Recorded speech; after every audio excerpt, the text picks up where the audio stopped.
ಶ್ರೀ ಹರಿವಾಯುಗುರುಭ್ಯೋ ನಮಃ. ಓಂ ವಂದೇ ವಿಷ್ಣುಂ ನಮಾಮಿ ಶ್ರಿಯಮಥ ಚ ಭುವಂ ಬ್ರಹ್ಮವಾಯೂ ಚ ವಂದೇ ಗಾಯತ್ರೀಂ ಭಾರತೀಂ ತಾಮಪಿ ಗರುಡಮನಂತಂ ಭಜೆ ರುದ್ರದೇವಂ ದೇವೀಂ ವಂದೇ ಸುಪರ್ಣೀಮಹಿಪತಿದಯಿತಾಂ ವಾರುಣೀಮಪ್ಯುಮಾಂ ತಾಂ ಇಂದ್ರಾದೀನ್ ಕಾಮಮುಖ್ಯಾನಪಿ ಸಕಲಸುರಾನ್ ತದ್ಗುರೂನ್ಮದ್ಗುರೂಂಶ್ಚ ಅಭ್ರಮಂ ಭಂಗರಹಿತಂ ಅಜಡಂ ವಿಮಲಂ ಸದಾ ಆನಂದತೀರ್ಥಮತುಲಂ ಭಜೆ ತಾಪತ್ರಯಾಪಹಂ. ಸಾಧಿತಾ ಕಿಲ ಸತ್ತತ್ವಂ ಬಾಧಿತಾ ಕಿಲ ದುರ್ಮತಂ ಬೋಧಿತಾ ಕಿಲ ಸನ್ಮಾರ್ಗಂ ಮಾಧವಾಖ್ಯಯತಿಂ ಭಜೆ. ಸಂಸ್ಥಾನ ರಕ್ಷಣೆ ಶೂರಾನ್ ಪ್ರಸನ್ನಾನ್ ರಾಘವಾರ್ಚನೆ ಪ್ರಣಮಾಮಿ ಗುರೂನ್ ನಿತ್ಯಂ ಪ್ರಸನ್ನ ಶೂರ ಮಾಧವಾನ್. ಪ್ರಸನ್ನ ಶೂರ ಮಾಧವ ಕರಾಬ್ಜೋತ್ಥಾನ್ ಯತೀಶ್ವರಾನ್ ವೀರರಾಮರತಾನ್ ವಂದೇ ವಿದ್ಯಾಸಾಗರ ಮಾಧವಾನ್. ಪೃಥ್ವೀಮಂಡಲ ಮಧ್ಯಸ್ಥಾಃ ಪೂರ್ಣಬೋಧ ಮತಾನುಗಾಃ ವೈಷ್ಣವಾಃ ವಿಷ್ಣುಹೃದಯಾಃ ತಾನ್ ನಮಸ್ಯೆ ಗುರೂನ್ ಮಮ. ಆಪಾದಮೌಳಿಪರ್ಯಂತಂ ಗುರೂಣಾಮಾಕೃತಿಂ ಸ್ಮರೇತ್ ತೇನ ವಿಘ್ನಾಃ ಪ್ರಣಶ್ಯಂತಿ ಸಿದ್ಧ್ಯಂತಿ ಚ ಮನೋರಥಾಃ. ಶ್ರೀ ಗುರುಭ್ಯೋ ನಮಃ. ಹರಿ ಓಂ. ಓಂ ವಿಶ್ವಂ ವಿಷ್ಣುರ್ವಷಟ್ಕಾರೋ ಭೂತಭವ್ಯಭವತ್ಪ್ರಭುಃ ಭೂತಕೃದ್ಭೂತಭೃದ್ಭಾವೋ ಭೂತಾತ್ಮ ಭೂತಭಾವನಃ ಸುಪ್ರಸಾದಃ ಪ್ರಸನ್ನಾತ್ಮಾ ವಿಶ್ವಧೃಕ್ ವಿಶ್ವಭುಕ್ ವಿಭುಃ ಸತ್ಕರ್ತಾ ಸತ್ಕೃತಃ ಸಾಧುರ್ಜಹ್ನುರ್ನಾರಾಯಣೋ ನರಃ. ಶ್ರೀ ಗುರುಭ್ಯೋ ನಮಃ. ಹರಿ ಓಂ. ನಮ್ಮ ವಿಷ್ಣು ಸಹಸ್ರನಾಮ ಪಾಠದಲ್ಲಿ ನಾವು ನಿನ್ನೆಯ ದಿನ ಜನ್ನುಹು ಎಂಬುವಂತಹ ಭಗವಂತನ ನಾಮವನ್ನು ಕುರಿತು ಹೇಳ್ಕೊಳ್ತಾ ಇದ್ದೇವೆ. ಜನ್ನುಹು ಅಂಥೇಳಿದರೆ ನಿನ್ನೆಯ ದಿನ ಜ್ಞಾನಿಗಳಿಗೆ ಪರಮಾಚ್ಛಾದಿಕ ಎಂಬ ಪ್ರಕೃತಿಯ ಪರದೆಯನ್ನು ತೊಲಗಿಸುವವನು ಅಂತ ಹೇಳ್ತಾ, ಆದ ಕಾರಣ ಭಗವಂತನಿಗೆ ಜನ್ನುಹು ಅಂತ ಹೆಸರು ಅಂತ ಹೇಳ್ತಾ ಇದ್ದಾರೆ. ಭಾಗವತ ಮತ್ತು ಭಾಗವತ ತಾತ್ಪರ್ಯ ನಿರ್ಣಯ ಈ ಸ್ವರೂಪಾಚ್ಛಾದಿಕ ಅಥವಾ ಸ್ವಗುಣೋಚ್ಛಾದಿಕ ಮತ್ತು ಪರಮಾಚ್ಛಾದಿಕ ಎಂಬುವ ಈ ಪರದೆಗಳ ಕುರಿತು, ಆವರಕಗಳ ಕುರಿತು ಹೇಳ್ತಾ ಇದೆ ಭಾಗವತ ತಾತ್ಪರ್ಯ ನಿರ್ಣಯ.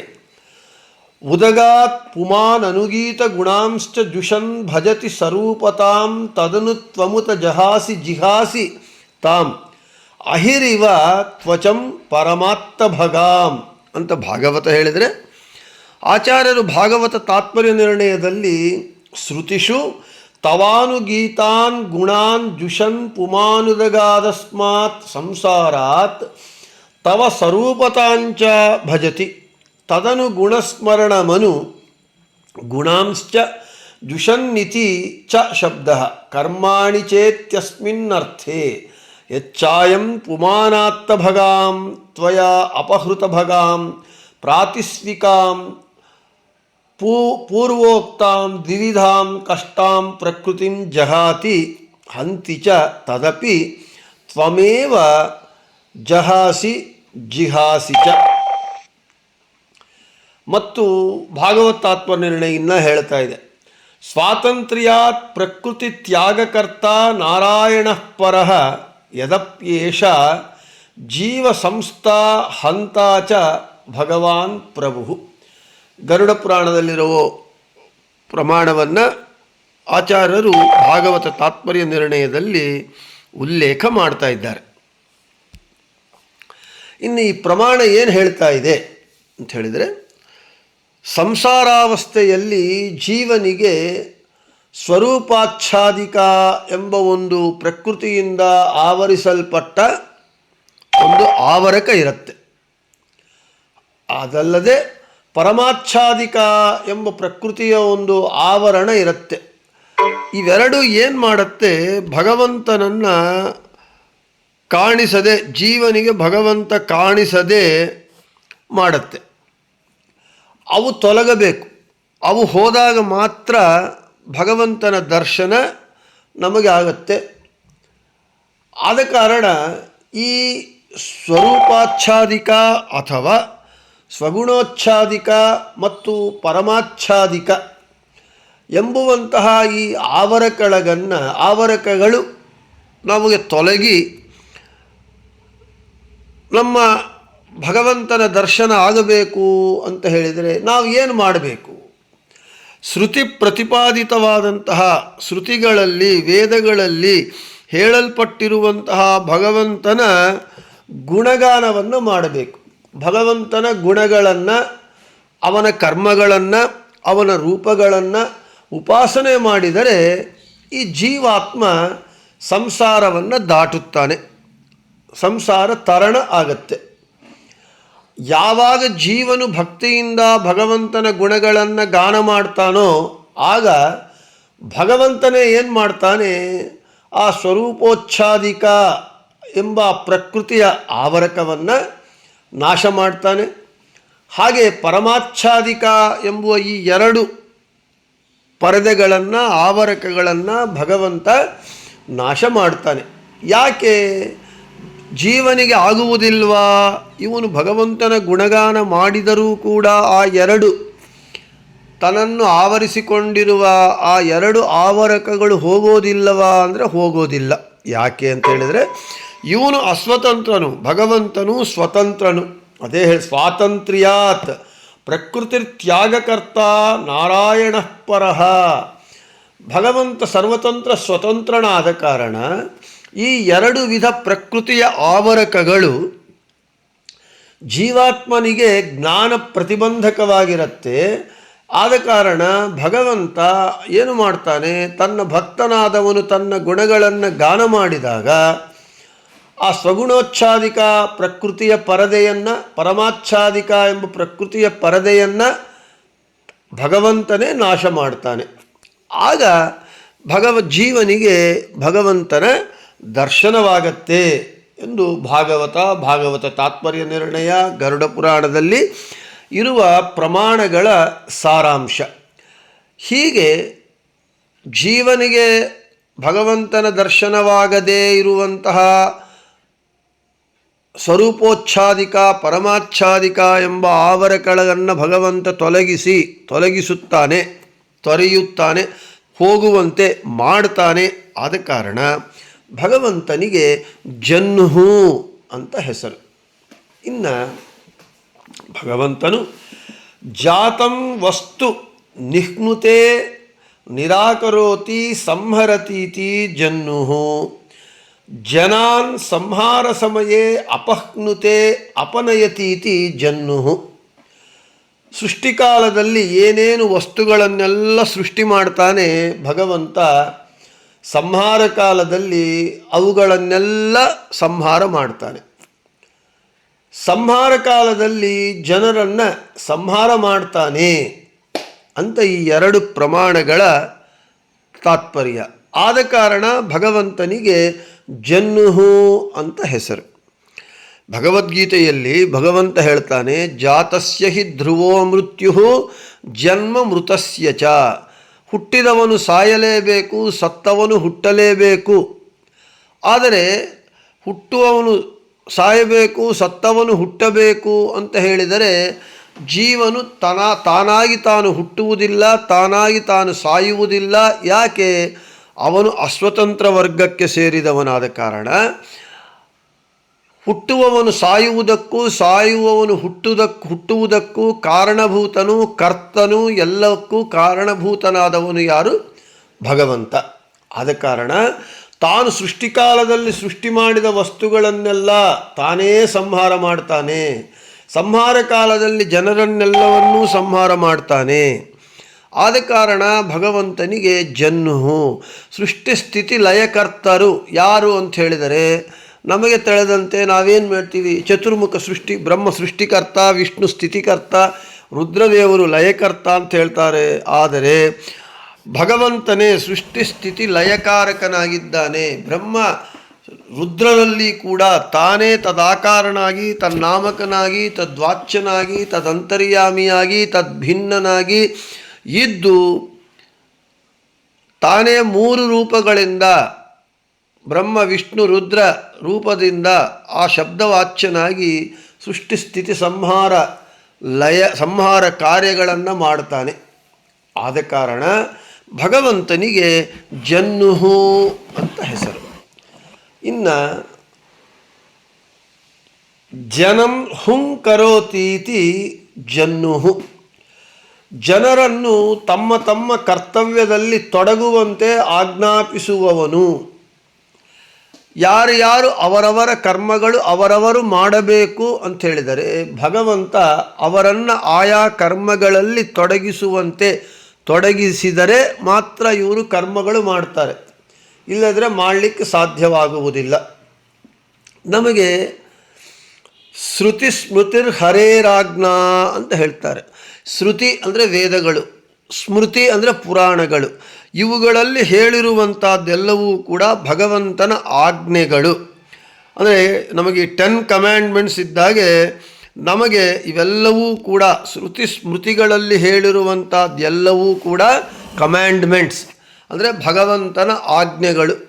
ಭಗವಂತನ ಆಜ್ಞೆಯನ್ನು ನಾವು ಶಿರಸಾವಹಿಸಲೇಬೇಕು. ನಮಗೆ ಶ್ರುತಿ ಸ್ಮೃತಿಗಳು ವಿಧಿ ನಿಷೇಧಗಳನ್ನು ಹೇಳಿದೆ. ಶ್ರುತಿ ಏನು ಹೇಳ್ತಾ ಇದೆ? ಮಾತೃದೇವೋ ಭವ, ಪಿತೃದೇವೋ ಭವ, ಆಚಾರ್ಯ ದೇವೋ ಭವ, ಅತಿಥಿ ದೇವೋ ಭವ, ಸತ್ಯಂ ವದ, ಧರ್ಮಂ ಚರ, ನಪಲಾಂಡುಂ ಭಕ್ಷೀತ, ಅಕ್ಷೈರ್ಮಾ ದಿವ್ಯ ಅಂತ ಹೇಳಿ ವಿಧಿ ನಿಷೇಧಗಳನ್ನು ಹೇಳ್ತಾ ಇದೆ. ಮಾತೃದೇವೋ ಭವ, ಪಿತೃದೇವೋ ಭವ, ಆಚಾರ್ಯ ದೇವೋ ಭವ, ಅತಿಥಿ ದೇವೋ ಭವ. ಇವರನ್ನೆಲ್ಲರನ್ನೂ ಕೂಡ ನೀನು ದೇವರಂತೆ ಪೂಜಿಸು. ಯಾಕೆ? ನಿನಗೆ ಜನ್ಮ ಕೊಟ್ಟಿರುವ ತಂದೆ ತಾಯಿಗಳು, ನಿನಗೆ ಜ್ಞಾನವನ್ನು ಕೊಡುವಂತಹ ಗುರುಗಳು, ಮನೆಗೆ ಆಹ್ವಾನ ಇಲ್ಲದೆ ಬಂದಿರುವಂತಹ ಅತಿಥಿಯನ್ನು ನೀನು ದೇವರಂತೆ ಪೂಜಿಸಬೇಕು, ಅವರಲ್ಲಿ ದೇವರನ್ನು ಕಾಣಬೇಕು ಅಂತ ವಿಧಿ ಹೇಳ್ತಾ ಇದೆ. ಮತ್ತು ಸತ್ಯಂ ವದ, ಧರ್ಮಂ ಚರ, ಸತ್ಯವನ್ನೇ ಮಾತಾಡು, ಧರ್ಮವನ್ನೇ ಆಚರಿಸು ಅಂತ ಇವೆಲ್ಲ ವಿಧಿಗಳು ಹೇಳ್ತಾ ಇದೆ. ಇವನ್ನೆಲ್ಲ ನಾವು ಪಾಲನೆ ಮಾಡಿದಾಗ ನಾವು ಸಜ್ಜನರಾಗ್ತೇವೆ. ಈ ವಿಧಿಗಳನ್ನು ಪಾಲನೆ ಮಾಡದೇ ಇದ್ದಲ್ಲಿ ನಾವು ದುರ್ಜನರಾಗ್ತೇವೆ. ಇನ್ನು ಹಾಗೆ ನಿಷೇಧಗಳು ಹೇಳಿದೆ.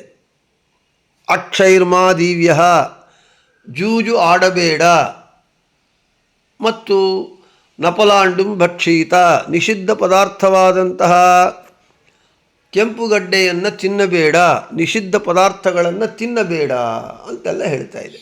ಹೀಗೆ ವಿಧಿ ನಿಷೇಧಗಳನ್ನು ನಮಗೆ ನಿರ್ದೇಶಿಸಲ್ಪಟ್ಟಿದೆ ಜೀವರಿಗೆ ಶ್ರುತಿ ಸ್ಮೃತಿಗಳು. ಅವು ನೋಡಿದರೆ ಭಗವಂತನ ಆಜ್ಞಾರೂಪವಾದದ್ದು. ಭಗವಂತನ ಆಜ್ಞಾರೂಪವಾದದ್ದಾದ ಕಾರಣ ನಾವು ಅವುಗಳನ್ನು ಆಚರಿಸಲೇಬೇಕು. ನಾವು ಆಚರಿಸೋಣ ಅಂತ ಹೇಳಿದ್ರೆ ನಾವೇನಾದರೂ ಸ್ವತಂತ್ರವಾಗಿ ಆಚರಿಸುವ ಶಕ್ತಿ ಸಾಮರ್ಥ್ಯಗಳು ನಮಗೆ ಇದೆಯಾ ಅಂತ ಹೇಳಿದರೆ ಖಂಡಿತವಾಗಿ ಇಲ್ಲ. ನಾವು ಅಸ್ವತಂತ್ರ ತತ್ವಕ್ಕೆ ಸೇರಿದವರು, ಸರ್ವತಂತ್ರ ಅಸ್ವತಂತ್ರರು, ಎಲ್ಲ ರೀತಿಯಲ್ಲೂ ಅಸ್ವತಂತ್ರರು. ಅಸ್ವತಂತ್ರರಾದ ನಮ್ಮನ್ನು ಭಗವಂತ ಏನು ಮಾಡ್ತಾನೆ? ನಾವು ಮಾಡಬೇಕಾದಂತಹ ವಿಧಿಗಳನ್ನು, ನಿಷೇಧ ಮಾಡಬೇಕಾದಂತಹ ನಿಷೇಧಗಳನ್ನು ಮಾಡುವಂತೆ, ಆಚರಿಸುವಂತೆ ನಮ್ಮನ್ನು ಅವ ಕರ್ಮಗಳಲ್ಲಿ ತೊಡಗಿಸುತ್ತಾನೆ, ಮಾಡುವಂತೆ ಮಾಡ್ತಾನೆ. ಆದ ಕಾರಣ ಭಗವಂತನಿಗೆ ಜನ್ನುಹು ಅಂತ ಹೆಸರು.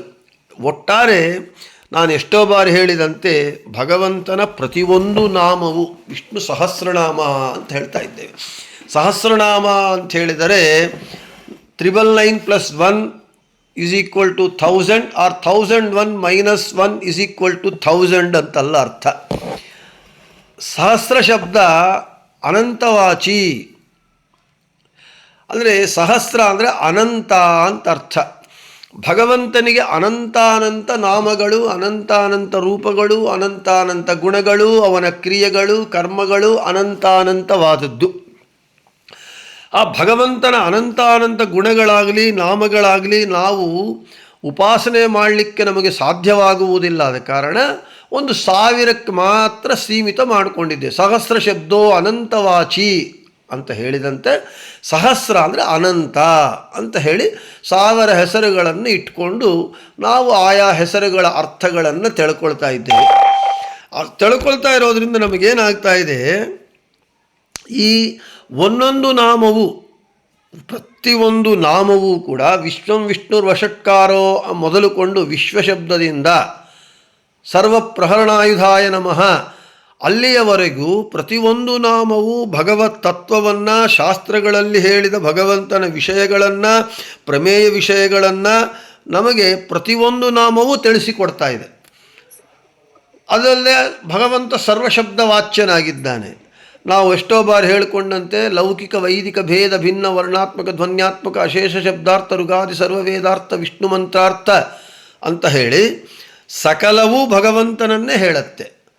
ಕೊನೆಗೆ ರಾಯರೇನು ಹೇಳ್ತಾರೆ, ಸಮುದ್ರದಲ್ಲಿ ಬರುವಂತಹ ಅಲೆಗಳ ಘೋಷೆಯೂ ಕೂಡ ಭಗವಂತನನ್ನು ತಿಳಿಸಿಕೊಡತ್ತೆ. ನಮ್ಮ ಮನೆಯಲ್ಲಿ ಛಾವಣಿಗೆ ಅಂಟಿಕೊಂಡಿರುವ ಹಲ್ಲಿ ಮಾಡುವ ಲೊಚುಗುಟ್ಟುವ ಶಬ್ದವೂ ಭಗವಂತನನ್ನು ತಿಳಿಸಿಕೊಡತ್ತೆ. ಆದ ಕಾರಣ ಎಲ್ಲ ಶಬ್ದಗಳು ಭಗವಂತನನ್ನು, ಅದಕ್ಕೆ ಬ್ರಹ್ಮಸೂತ್ರಗಳಲ್ಲಿ ನಮಗೆ 1ನೇ ಅಧ್ಯಾಯ ಸಮನ್ವಯಾಧ್ಯಾಯ, ಎಲ್ಲ ಶಬ್ದಗಳು ಭಗವಂತನನ್ನೇ ತಿಳಿಸಿಕೊಡತ್ತೆ ಅಂತ ಸಮನ್ವಯ ಮಾಡಿಕೊಡೋದೇ ಸಮನ್ವಯಾಧ್ಯಾಯ. ಆದ ಕಾರಣ ಎಲ್ಲ ನಾಮಗಳು, ಈ 1000 ನಾಮಗಳು, ಅನಂತ ನಾಮಗಳಲ್ಲಿ 1000 ನಾಮಗಳು ನಾವು ಆರಿಸಿಕೊಂಡಿದ್ದೇವೆ, 1000 ನಾಮಗಳ ಅರ್ಥಗಳನ್ನು ಹೇಳ್ಕೊಳ್ತಾ ಇದ್ದೇವೆ. ಆದ ಕಾರಣ ಪ್ರತಿಯೊಂದು ನಾಮವು ಭಗವತ್ ತತ್ವವನ್ನು ತಿಳಿಸಿಕೊಡತ್ತೆ. ಭಗವತ್ ತತ್ವ ಅಂದರೆ ಏನು? ಅವನೇ ಸರ್ವೋತ್ತಮ, ಭಗವಂತನೇ ಸರ್ವತಂತ್ರ ಸ್ವತಂತ್ರ, ಅನಂತ ಕಲ್ಯಾಣ ಗುಣಪರಿಪೂರ್ಣ, ಸಕಲ ಶ್ರುತಿ ಸ್ಮೃತಿ ಇತಿಹಾಸ ಪುರಾಣ ಪ್ರತಿಪಾದ್ಯನಾಗಿದ್ದಾನೆ. ಅವನು ಈಶ, ನಾವು ದಾಸರು. ಈ ರೀತಿಯಾಗಿ ಭಗವಂತನ ತತ್ವವನ್ನು ಪ್ರತಿಯೊಂದು ನಾಮವೂ ತಿಳಿಸಿಕೊಡತ್ತೆ.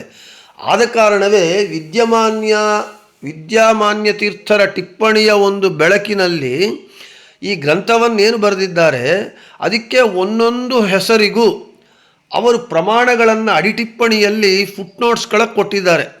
ಎಷ್ಟು ಉಪನಿಷತ್ತುಗಳು, ಪುರಾಣಗಳು, ಭಾರತ ಮೊದಲಾದ ಎಲ್ಲ ಗ್ರಂಥಗಳಲ್ಲಿರುವ ವಾಕ್ಯಗಳನ್ನು, ಪ್ರಮಾಣಗಳನ್ನು, ಉಲ್ಲೇಖಗಳನ್ನು ತೆಗೆದು ಇಲ್ಲಿ ನಮಗೆ ಆಯಾ ಹೆಸರಿಗೆ ತಕ್ಕಂತೆ ಪ್ರಮಾಣಗಳನ್ನು ಕೊಟ್ಟು ಆ ಹೆಸರುಗಳು ಈ ಕಾರಣದಿಂದ, ಈ ಪ್ರಮಾಣದಿಂದ ಭಗವಂತನಿಗೆ ಈ ಹೆಸರು ಬಂತು ಅಂತ ಹೇಳಿ ಬರೆದಿದ್ದಾರೆ. ಇದು ಈ ಒಂದು ಸಂಸ್ಥೆ ತತ್ವ ಸಂಶೋಧನಾ ಸಂಸದ್, ಈ ಸಂಸ್ಥೆ ಪಲಿಮಾರು ಮಠ, ಇವರು ವಿಶೇಷ ದೊಡ್ಡ ಕೆಲಸವನ್ನು ಮಾಡಿದ್ದಾರೆ.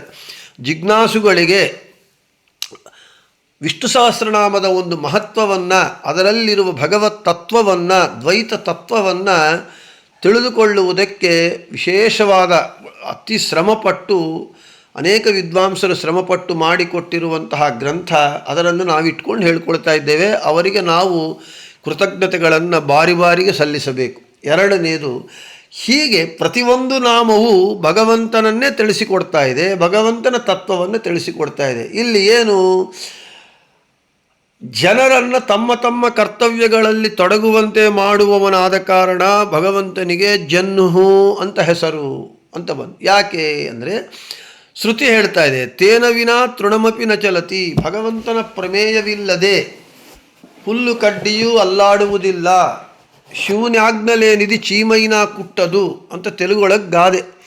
ಭಗವಂತನ ಆಜ್ಞೆ ಇಲ್ಲದೆ ಇರುವು ನಮ್ಮನ್ನು ಕಚ್ಚಲಿಕ್ಕೆ ಆಗೋದಿಲ್ಲ.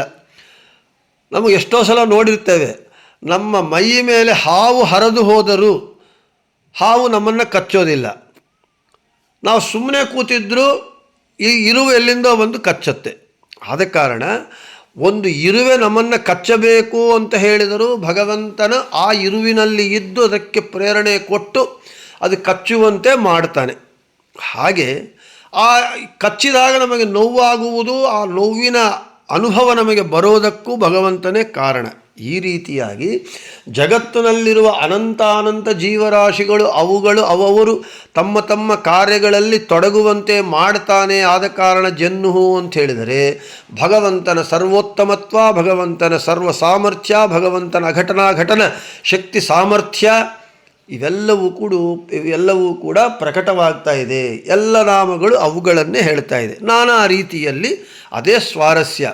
ವಿಷ್ಣು ಸಹಸ್ರನಾಮದ ಸ್ವಾರಸ್ಯ ಏನು ಅಂತ ಹೇಳಿದ್ರೆ, ಒಂದೊಂದು ನಾಮ ಒಂದೊಂದು ರೀತಿಯಾಗಿ ಭಗವಂತನ ತತ್ವವನ್ನು ನಮಗೆ ತಿಳಿಸಿಕೊಡ್ತಾ ಇದೆ ಅಂತ ಹೇಳ್ತಾ, ಇನ್ನು ಜಹಾತ್ಯವಿದುಷಃ ಭಕ್ತಾನ್ ನಯತಿ ಪರಂ ಪದಮಿತಿ ಜನ್ನುಹು. ಜ್ಞಾನಿಗಳು ಅಲ್ಲದೇ ಇರುವವರನ್ನು ತ್ಯಜಿಸುತ್ತಾನೆ, ಬಿಟ್ಟುಬಿಡ್ತಾನೆ ಭಗವಂತ. ಅಜ್ಞಾನಿಗಳನ್ನು ಬಿಡ್ತಾನೆ ಮತ್ತು ತನ್ನ ಭಕ್ತರನ್ನು ಉತ್ತಮ ಸ್ಥಾನವಾದ ಮುಕ್ತಿಗೆ ಕರ್ಕೊಂಡು ಹೋಗ್ತಾನೆ. ಮೊತ್ತಕ್ಕೆ ಭಗವಂತನ ಗುಣ ಏನು ಅಂತ ಹೇಳಿದರೆ, ಅವನು ಭಕ್ತವತ್ಸಲ, ಅವನಲ್ಲಿ ಭಕ್ತ ವಾತ್ಸಲ್ಯತ್ವ ಇದೆ, ಅವನು ಮಹಾಭಕ್ತ ಕರುಣಾಳು. ಅದಕ್ಕೆ ಹರಿಕಥಾಮೃತಸಾರದಲ್ಲಿ ಜಗನ್ನಾಥದಾಸರು ಭಕ್ತಾಪರಾಧ ಸಹಿಷ್ಣು ಸಂಧಿ ಅಂತ ಹೇಳಿದರೆ, ಭಕ್ತರ ಅಪರಾಧಗಳನ್ನು ಸಹಿಸುವವನು, ಕ್ಷಮಿಸುವವನು.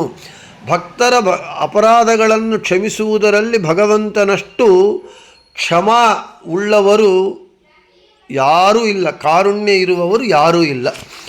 ಆದ ಕಾರಣ ಭಗವಂತ ಏನು ಮಾಡ್ತಾ ಇದ್ದಾನೆ, ಜ್ಞಾನಿಗಳಲ್ಲದೇ ಇರುವವರನ್ನು, ಅಜ್ಞಾನಿಗಳನ್ನು, ಅಸುರರನ್ನು, ತಾಮಸರನ್ನು ಅವ್ರನ್ನ ಬಿಟ್ಬಿಡ್ತಾನೆ. ಮುಕ್ತಿಗೆ ಹೋಗಲಿ, ಅಂಧನ್ ತಮಸ್ಸಿಗೆ ಹೋಗಲಿ ಅಂತ ಕೈ ಬಿಟ್ಬಿಡ್ತಾನೆ. ಮತ್ತು ತನ್ನ ಭಕ್ತರನ್ನು ಉತ್ತಮ ಸ್ಥಾನವಾದ ಅವರಿಗೆ ಕೊಡಬೇಕಾದಂತಹ ಮುಕ್ತಿಯ ಸ್ಥಾನವನ್ನು ಕೊಡ್ತಾನೆ ಭಗವಂತ. ಆದ ಕಾರಣ ಜನ್ನುಹು ಅಂತ ಹೆಸರು. ಇನ್ನೊಂದು, ಇಲ್ಲಿ ಭಗವಂತ ತನ್ನ ಭಕ್ತರನ್ನು ಹೇಗೆ ಉದ್ಧಾರ ಮಾಡ್ತಾನೆ ಎಂಬುದಕ್ಕೆ ಒಂದು ಸಣ್ಣ ಕಥೆ, ರಾಮಾಯಣದ ಕಥೆ, ಬಹಳ ಸ್ವಾರಸ್ಯವಾಗಿರುತ್ತೆ. ಸರಿ, ಕಪಿಗಳೆಲ್ಲರೂ ಸೇರಿ ಲಂಕೆಗೆ ಹೋಗಲಿಕ್ಕೆ ಸಮುದ್ರದಲ್ಲಿ ವಾರಧಿಯನ್ನು ಕಟ್ತಾ ಇದ್ದಾರೆ. ಕಟ್ಟುವಾಗ ಕಪಿಗಳೆಲ್ಲ ಏನು ಮಾಡ್ತಾ ಇದ್ದಾರಂತೆ, ಶ್ರೀರಾಮ ಶ್ರೀರಾಮ ಅಂತ ಕಲ್ಲುಗಳ ಮೇಲೆ ಬರೆದು ಕಲ್ಲುಗಳನ್ನು ಸಮುದ್ರದಲ್ಲಿ ಹಾಕ್ತಾ ಇದ್ದಾರೆ. ಸಮುದ್ರದಲ್ಲಿ ಹಾಕಿದಾಗ ಆ ಕಲ್ಲುಗಳೆಲ್ಲ ತೇಲ್ತಾ ಇದೆ, ತೇಲಿ ಒಂದು ವಾರಧಿಯಂತೆ, ಬ್ರಿಡ್ಜ್ ಅಂತೆ ನಿರ್ಮಾಣವಾಗ್ತಾ ಇದೆ. ಶ್ರೀರಾಮ ಅಂತ ಬರೆದು ಹಾಕಿದರೆ ಕಲ್ಲುಗಳು ಹೇಗೆ ತೇಲ್ತಾ ಇದೆ ಅಂತ ಹೇಳಿದರೆ, ಅದೇ ರಾಮನಾಮದ ಮಹಿಮೆ. ಹರಿಕಥಾಮೃತಸಾರದಲ್ಲಿ ಜಗನ್ನಾಥದಾಸರು ಹೇಳ್ತಾರೆ, ಸೂಕ್ಷ್ಮವ ಮುಳುಗಿಸುವ ಸ್ಥೂಲವ ತೇಲಿಸುವ ಅಂಥೇಳಿ. ನೋಡ್ರಿ, ಸೂಕ್ಷ್ಮವಾದ ಮರಳು, ಸ್ಯಾಂಡ್, ಸಣ್ಣದು, ಅದು ಸಣ್ಣ ಸಣ್ಣ ಮರಳು, ಅದು ನದಿಯಲ್ಲಿ ಸಮುದ್ರದಲ್ಲಿ ಮುಳುಗಿಬಿಡುತ್ತೆ. ಸೂಕ್ಷ್ಮವಾದದ್ದು, ಸಣ್ಣದಾದದ್ದು. ಸ್ಥೂಲವಾದದ್ದು, ದೊಡ್ಡ ಚಕ್ಕೆ, ಬೆಂಡು, ಅದು ದೊಡ್ಡ ಚಕ್ಕೆ ತೇಲತ್ತೆ, ಅದು ತೆಪ್ಪೆ ಅಂತ ನಾವು ಉಪಯೋಗಿಸ್ಕೊಳ್ತೇವೆ. ಅದು ಭಗವಂತನ ಅಘಟನಾಘಟನ ಸಾಮರ್ಥ್ಯ, ಭಗವಂತನ ನಾಮ ಮಹಾತ್ಮ್ಯ. ಅದಕ್ಕೆ ದಾಸರು ಹೇಳಿದ್ರು, ನೀನ್ಯಾಕೋ, ನಿನ್ನ ಹಂಗ್ಯಾಕೋ, ನಿನ್ನ ನಾಮದ ಬಲವೊಂದಿದ್ದರೆ ಸಾಕೋ ಅಂತ. ಹಾಗೆ ಕಪಿಗಳೆಲ್ಲವೂ ಶ್ರೀರಾಮ ಶ್ರೀರಾಮ ಅಂತ ಬರೆದು ಕಲ್ಲುಗಳನ್ನು ಸಮುದ್ರದಲ್ಲಿ ಹಾಕ್ತಾ ಇರುವಾಗ ಕಲ್ಲುಗಳು ತೇಲ್ತಾ ಇತ್ತು. ಸರಿ, ರಾಮ ನೋಡ್ತಾ ಇದ್ದಂತೆ, ನನ್ನ ಹೆಸರು ಬರೆದು ಹಾಕಿದರೆ ಕಲ್ಲುಗಳು ತೇಲ್ತಾ ಇದೆ, ನಾನೇ ಒಂದು ಕಲ್ಲು ಹಾಕೋಣ, ಏನಾಗುತ್ತೋ ನೋಡೋಣ ಅಂಥೇಳಿ ರಾಮ ಒಂದು ಕಲ್ಲು ತೆಗೆದು ಯಾರೂ ನೋಡ್ತಾ ಇಲ್ಲ ಅಂತ ಭಾವಿಸಿ ಒಂದು ಕಲ್ಲು ಹಾಕಿದ ಸಮುದ್ರದಲ್ಲಿ. ಆ ಕಲ್ಲು ಬುಡಂಗಂತ ಸಮುದ್ರದಲ್ಲಿ ಮುಳುಗೋಯ್ತು. ಅಯ್ಯಯ್ಯೋ, ಇದೇನು ನಾನು ಹಾಕಿದ ಕಲ್ಲು ಮುಳುಗೋಯ್ತು, ನನ್ನ ಹೆಸರು ಬರೆದು ಹಾಕಿದರೆ ಕಲ್ಲುಗಳು ತೇಲ್ತಾ ಇದೆ ಅಂತ ಯಾರೂ ನೋಡಿಲ್ವಲ್ಲ ಅಂದರೆ ಹನುಮಂತ ನೋಡೇ ಬಿಟ್ಟಿದ್ದಾನೆ. ಯಾಕೆ? ಹನುಮಂತನ ಕೆಲಸ ಯಾವಾಗೂ ತನ್ನ ಸ್ವಾಮಿಯಾದ ರಾಮನ ದಿವ್ಯ ಮಂಗಳ ಮೂರ್ತಿಯನ್ನು ನೋಡಿ ಕಣ್ಣು ತುಂಬಿಸಿಕೊಂಡು ಆನಂದ ಪಡುವುದೇ ಹನುಮಂತನ ಕೆಲಸ. ಏನಪ್ಪ ಹನುಮ, ನೋಡೇ ಬಿಟ್ಯಾ? ಹೌದು ಸ್ವಾಮಿ, ನೋಡೇ ಬಿಟ್ಟೆ. ಯಾಕಯ್ಯ ಹೀಗಾಗೋಯ್ತು? ನಾನು ಹಾಕಿದರೆ ಕಲ್ಲು ಮುಳುಗಿದೆ, ನನ್ನ ಹೆಸರು ಬರೆದು ಹಾಕಿದರೆ ತೇಲ್ತಾ ಇದೆ ಅಂದರೆ, ಆವಾಗ ಹನುಮಂತ ದೇವರು ಹೇಳ್ತಾರಂತೆ, ಹೇ ಸ್ವಾಮಿ, ನೀನು ಮರಳು ಮಾಡಬೇಡ, ನಿನ್ನ ಮಾಯೆಯಿಂದ ಲಕ್ಷ್ಮೀದೇವಿನೇ ಮರಳಾಗ್ಬಿಡ್ತಾಳೆ. ಅಂಥದ್ದು ನೀನು ನಮ್ಮನ್ನೆಲ್ಲ ಮಾಯೆ ಮಾಡಬೇಡಪ್ಪ. ನೀನು ಕೈ ಹಿಡಿದರೆ ನಿನ್ನ ಕೈಯಲ್ಲಿ ಇರುವವರಿಗೂ ಆ ಕಲ್ಲು ತೇಲ್ತಾ ಇತ್ತು. ನೀನು ಕೈ ಬಿಟ್ಟು ನಿನ್ನ ಕೈಯಿಂದ ಕಲ್ಲು ಕೆಳಗೆ ಬಿತ್ತು, ಸಮುದ್ರದಲ್ಲಿ ಮುಳುಗಿ ಹೋಯಿತು. ಹಾಗೆ ನೀನು ನಮ್ಮನ್ನು ಈ ಸಂಸಾರವೆಂಬ ಸಾಗರದಲ್ಲಿ ಭಕ್ತರ ಕೈ ನೀನು ಬಿಟ್ಟರೆ ನಾವು ಸಾಗರದಲ್ಲಿ ಮುಳುಗಿ ಹೋಗ್ತೇವೆ. ನೀನು ಭಕ್ತರ ಕೈ ಹಿಡಿದು ಮೇಲಕ್ಕೆತ್ತಿದರೆ ನಾವು ಸಂಸಾರ ಸಾಗರದಿಂದ ಬರ್ತೇವೆ. ಸ್ವಾಮಿ, ನೀನು ನಮ್ಮನ್ನು ಮರಳು ಮಾಡಬೇಡ. ಆದ ಕಾರಣ ಭಕ್ತರನ್ನು ಹಾಗೆ ಭಗವಂತ ತನ್ನ ಭಕ್ತರನ್ನು ಸಂಸಾರ ಸಾಗರದಿಂದ ಮೇಲಕ್ಕೆ ಎತ್ತಿ ಉತ್ತಮ ಸ್ಥಾನವಾದ ಮುಕ್ತಿಯನ್ನು ಕೊಡ್ತಾನೆ. ಜ್ಞಾನಿಗಳಲ್ಲದೆ ಇರುವ ಅಜ್ಞಾನಿಗಳನ್ನು, ತಾಮಸರನ್ನು, ರಾಕ್ಷಸರನ್ನು ಅಂಧಂತಮಸ್ಸಿಗೆ ಬೀಳುವಂತೆ ಮಾಡ್ತಾನೆ, ಅವರನ್ನು ಉದ್ಧಾರ ಮಾಡುವುದಿಲ್ಲ. ಆದ ಕಾರಣ ಭಗವಂತನಿಗೆ ಜನ್ಹು ಅಂತ ಹೆಸರು. ಇನ್ನು ಅಪಹ್ನುತೆ ಬುದ್ಧಾವತಾರೆ ಅಸುರ ವ್ಯಾಮೋಹಾಯ ಜಗತಃ ಸತ್ವಂ ನಿರಾಕರೋತೀತಿ ಜನ್ನುಹು. ಭಗವಂತ ಏನು ಮಾಡಿದ ಬುದ್ಧಾವತಾರದಲ್ಲಿ ಜಗತ್ತಿನ ಸತ್ಯತ್ವವನ್ನು ನಿರಾಕರಣೆ ಮಾಡಿದ ಭಗವಂತ. ನಮ್ಮ ದ್ವೈತ ಸಿದ್ಧಾಂತ ಆಚಾರ್ಯರು ಹೇಳ್ತಾರೆ, ಬ್ರಹ್ಮ ಸತ್ಯ, ಜಗತ್ತೂ ಸತ್ಯ ಅಂತ ಹೇಳ್ತಾರೆ. ಆದರೆ ಭಗವಂತ ಬುದ್ಧಾವತಾರದಲ್ಲಿ ಏನು ಮಾಡಿದ, ಜಗತ್ತು ಸತ್ಯ ಅಲ್ಲ ಅಂತ ಸತ್ಯತ್ವವನ್ನು ನಿರಾಕರಣೆ ಮಾಡಿದ. ಅಷ್ಟೇ ಅಲ್ಲದೆ ಈ ಬುದ್ಧಾವತಾರದಲ್ಲಿ ಭಗವಂತ ಸರ್ವವು ಕ್ಷಣಿಕ ಅಂತ ಹೇಳಿದ, ಎಲ್ಲವೂ ಶೂನ್ಯ ಅಂತ ಹೇಳಿದ. ಈ ರೀತಿಯಲ್ಲಿ ಜಗತ್ ಸತ್ಯತ್ವವನ್ನು ನಿರಾಕರಣೆ ಮಾಡಿ ತಾಮಸ ಜೀವರಾದಂತಹ ಅಸುರರನ್ನು ಮೋಹಗೊಳಿಸಿ, ಯಾಕೆ ಭಗವಂತನೇ ಬುದ್ಧಾವತಾರದಲ್ಲಿ ಹೇಳಿದ್ದಾನೆ ಅಂತ ಮೋಹಗೊಳಿಸಿ ಅವರು ಅಂಧಂತಮಸ್ಸಿಗೆ ಹೋಗುವಂತೆ ಮಾಡಿದ್ದಾನೆ, ವಿಡಂಬನೆ ಮಾಡಿದ್ದಾನೆ. ಆದ ಕಾರಣ ಭಗವಂತನಿಗೆ ಜನ್ನುಹು ಅಂತ ಹೆಸರು. ಯಾರ ಸಾಧನೆ ಅವರಿಂದ ಮಾಡಿಸಿ ಸಾತ್ವಿಕ, ರಾಜಸ, ತಾಮಸ ತ್ರಿವಿಧ ಜೀವರಾಶಿಗಳಿಗೆ ಅವರವರಿಗೆ ಅವರವರ ಸಾಧನೆಗಳನ್ನು ಮಾಡಿಸಿ ಅವರವರನ್ನು ಅವರವರ ಗತಿಗಳಿಗೆ ಸೇರಿಸುವವನು, ಅದನ್ನೇ ಹೇಳ್ತಾ ಇದ್ದಾರೆ. ಆದ ಕಾರಣ ತಾಮಸರು, ಅಸುರರು ಅವರು ಭಗವಂತನ ಕುರಿತು ಅನ್ಯಥಾ ಜ್ಞಾನವನ್ನು ಪಡೆಯಬೇಕು. ಭಗವಂತನಿಂದ ಸೃಷ್ಟಿಸಲ್ಪಟ್ಟ ಈ ಜಗತ್ತು ಸತ್ಯವಾದರೂ ಅಸತ್ಯ ಅಂತ ಅವರು ಅನ್ಯಥಾ ಜ್ಞಾನವನ್ನು ಪಡೆದು ದುಸ್ಸಾಧನೆ ಮಾಡಿಕೊಂಡು ಅಂಧಂತಮಸ್ಸಿಗೆ ಹೋಗಬೇಕು. ಆ ರೀತಿಯಾಗಿ ಬುದ್ಧಾವತಾರದಲ್ಲಿ ಅಸುರ ಮೋಹನಾರ್ಥಕ್ಕಾಗಿ ಜಗತ್ ಸತ್ಯತ್ವವನ್ನು ನಿರಾಕರಿಸಿ ಅವರಿಗೆ ಅಂಧಂತಮಸ್ಸು ಆಗುವಂತೆ ಮಾಡಿದ್ದಾನೆ. ಆದ ಕಾರಣ ಭಗವಂತನಿಗೆ ಜನ್ನುಹು ಅಂತ ಹೆಸರು. ಇನ್ನು ಜಿಜ್ಞಾಸೆ, ಭಗವಂತನು ಹುಟ್ಟಿದ್ದಾನೆ ಎಂದು ಅಜ್ಞಾನಿಗಳೇನು ಮಾಡ್ತಾರೆ, ಭ್ರಮ ಹೊಂದುತ್ತಾರೆ. ಕೃಷ್ಣ ರಾಮ ನಮ್ಮಂತೆ ಹುಟ್ಟಿದರು.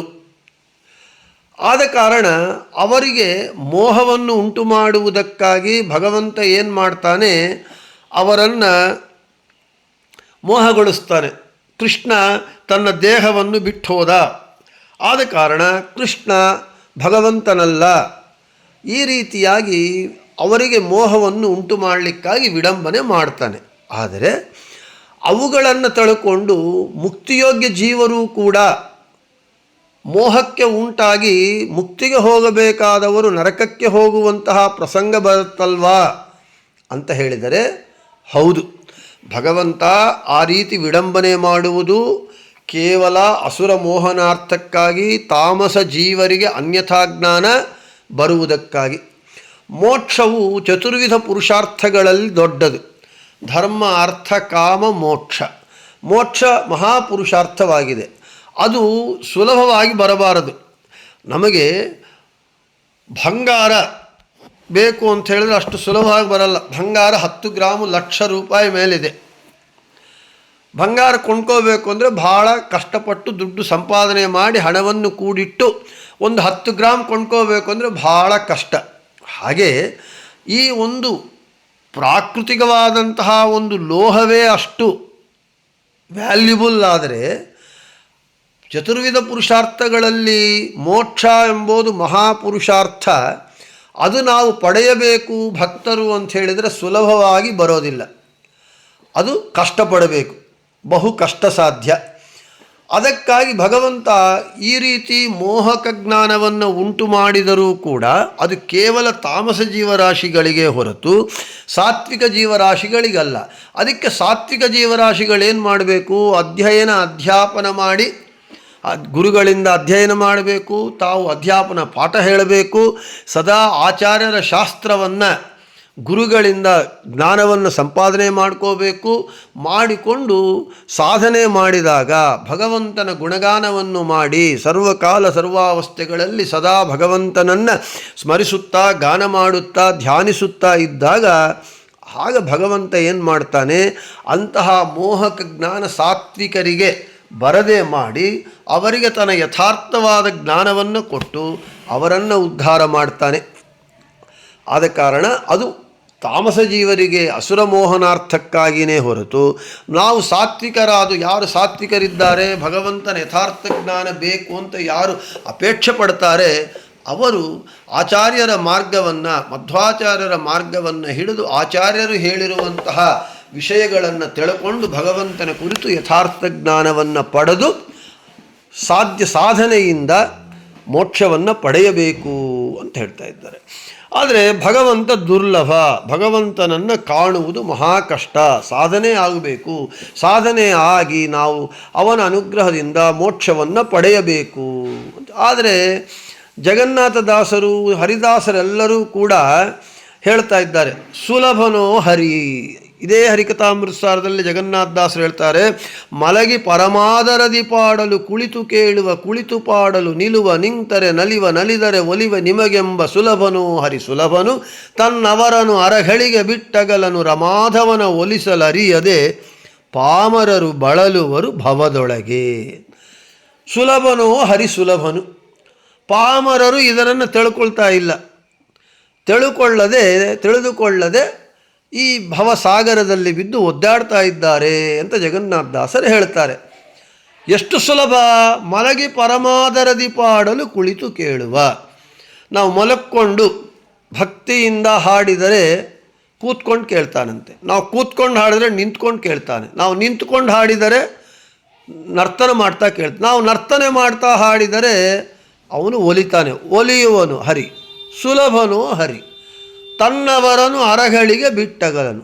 ತನ್ನವರು ತನ್ನ ಭಕ್ತರನ್ನು ಒಂದು ಅರಗಳಿಗೆ ಕೂಡ ಬಿಟ್ಟಿರುವುದಿಲ್ಲ. ಇದನ್ನು ತಿಳಿಯದೇ ಇರುವಂತಹ ಪಾಮರರೇನು ಮಾಡ್ತಾ ಇದ್ದಾರೆ, ಈ ಸಂಸಾರದಲ್ಲಿ ಬಿದ್ದು ಒದ್ದಾಡ್ತಾ ಇದ್ದಾರೆ.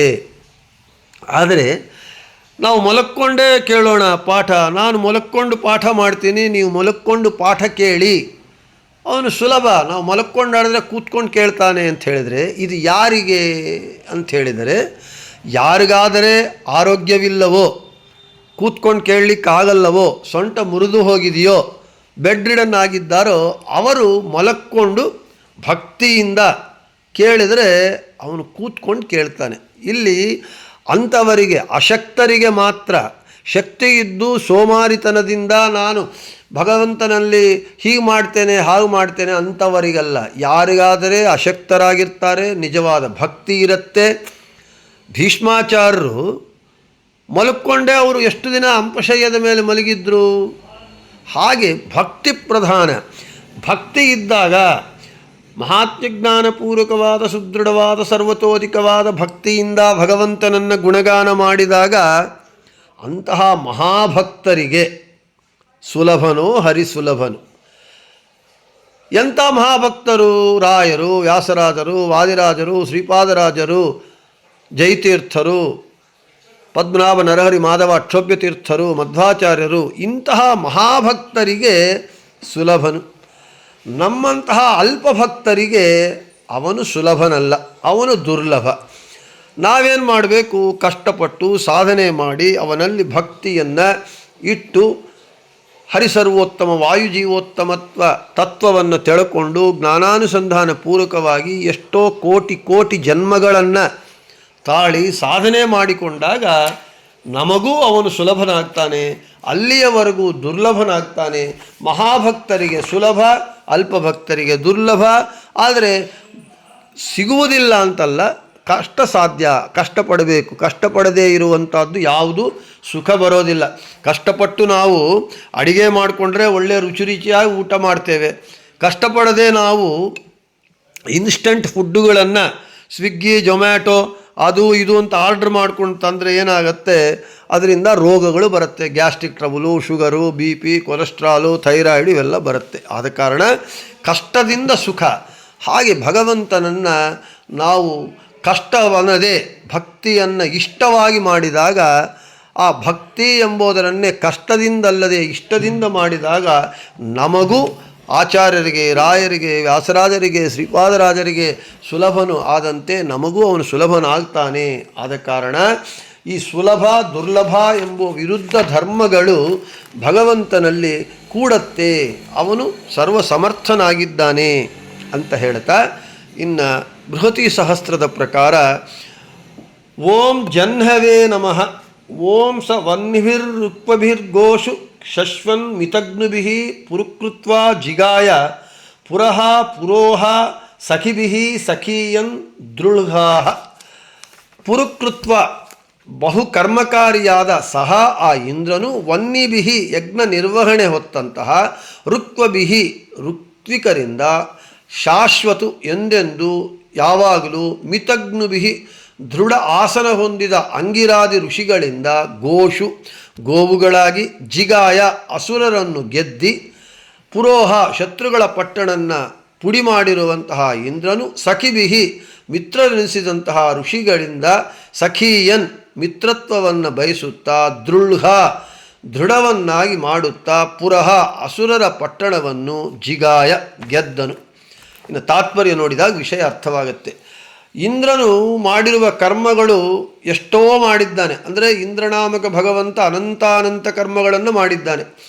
ಅದರಲ್ಲಿ ಯಜ್ಞವನ್ನು ನಿರ್ವಹಣೆ ಮಾಡುವಂತಹ ಆ ಜವಾಬ್ದಾರಿ ತಗೊಂಡಂತಹ ಋತ್ವಿಕರಿಗೆ ಮಂಗಳವಾಗಲಿ ಒಳ್ಳೆಯದಾಗಲಿ ಎಂದು ಅಂಗೀರಾದಿಗಳು ಮಹರ್ಷಿಗಳೆಲ್ಲರೂ ಆಸನದಲ್ಲಿ ಕೂತು ಹೋಮಕ್ಕೆ ಯಜ್ಞಕ್ಕೆ ಕೂತಾಗ ದೀಕ್ಷಾಬದ್ಧರಾದಾಗ ಅವರಿಗೆ ಗೋವುಗಳನ್ನು ಒದಗಿಸಿಕೊಟ್ಟವನು ನೀನೇ ಹೇ ಭಗವಂತ.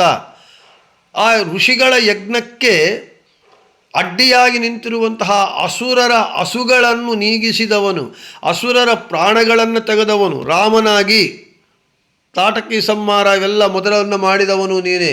ಶತ್ರುಗಳ ಪಟ್ಟಣಗಳನ್ನು, ಅಸುರರ ಪಟ್ಟಣಗಳನ್ನು ಪುಡಿ ಮಾಡಿದ್ದೀಯ. ಮಿತ್ರರು ಎನಿಸಿದಂತಹ ಋಷಿಗಳಿಗೆ ಸ್ನೇಹಿತನಾಗಿ, ಅಂದರೆ ನಿನ್ನ ಭಕ್ತರಿಗೆ ಸ್ನೇಹಿತನಾಗಿ ಅವರಿಗಾಗಿ ಶತ್ರು ಪಟ್ಟಣಗಳನ್ನು ಗೆದ್ದವನಾಗಿದ್ದಿ ಹೇ ಭಗವಂತನೇ ಅಂತ ಹೇಳ್ತಾ, ಪುರಃ ಪುರೋಹ ಸಖಿಭಿಃ ಸಖೀಯನ್ ದೃಳ್ಹಾಃ. ಪುರೋಹ ಅಸುರರ ಪಟ್ಟಣದ ಪುಡಿಗೈಯುವ ಹರಿ, ಸಖಿಭಿಃ ಸಖಿಯರ ಸಖೀಯನ್ ಸ್ನೇಹಿತರ ಸ್ನೇಹಿತನಾಗಿ, ದೃಳ್ಹಾಃ ದೃಢವಾದ ಪುರಃ ಅಸುರರ ಪಟ್ಟಣವನ್ನು ನಾಶಗೈದಿದ್ಯಾ ಅಂತ ಹೇಳ್ತಾ, ಜನ್ನುಹು ಎಂಬುವಂತಹ ವಿಷ್ಣು ಶಬ್ದದ ಈ ಅರ್ಥವನ್ನು ಈ ಪ್ರಮಾಣದಿಂದ ನಮಗೆ ತಿಳಿಸಿಕೊಟ್ಟಿದ್ದಾರೆ ಅಂತ ಹೇಳ್ತಾ, ಅಸುರರೊಂದಿಗೆ ಸಖ್ಯವನ್ನು ಬಿಡುತ್ತಾನೆ, ಸುರರೊಂದಿಗೆ ದೇವತೆಗಳೊಂದಿಗೆ ಭಕ್ತರೊಂದಿಗೆ ಸ್ನೇಹವನ್ನು ಮಾಡುತ್ತಾನೆ. ಆದ ಕಾರಣ ಭಗವಂತನಿಗೆ ಜನ್ನುಹು ಅಂತ ಹೆಸರು ಬಂದಿದೆ ಅಂತ ಹೇಳಿದಲ್ಲಿ ಜನ್ನು ನಾಮದ ವಿಷಯವನ್ನು ಮುಗಿಸಿ ಇನ್ನು ನಾಳೆ ನಾರಾಯಣ ಎಂಬುವಂತಹ ನಾಮವನ್ನು ಹೇಳಿಕೊಳ್ಳೋಣ ಅಂತ ಹೇಳ್ತಾ, ಶ್ರೀಕೃಷ್ಣಾರ್ಪಣಮಸ್ತು ಮಧ್ವೇಶಾರ್ಪಣಮಸ್ತು. ಎಲ್ಲರಿಗೂ ಶುಭಮಸ್ತು.